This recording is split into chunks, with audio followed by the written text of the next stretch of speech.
Hello ఒక సెమిస్టర్లో రియా అనే కొత్త విద్యార్థిని ఆ గదిని తీసుకోవడానికి ముందుకొచ్చింది. భూతాలు అనేవి లేవు అని నవ్వుకుంటూ ఆమె తన సూట్కేస్ని లోపలికి లాగింది.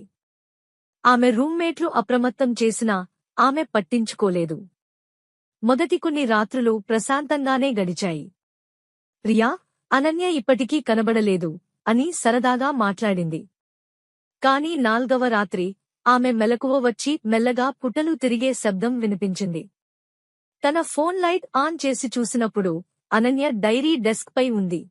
రియా ఆ రోజు హాస్టల్ను శాశ్వతంగా విడిచిపోయింది. ఆమె ముఖం జిడ్డుగా, కళ్లలో నిశ్చేష్టత నిండినట్లు కనిపించింది. 306 గదిని ఆ తరువాత శాశ్వతంగా మూసివేశారు.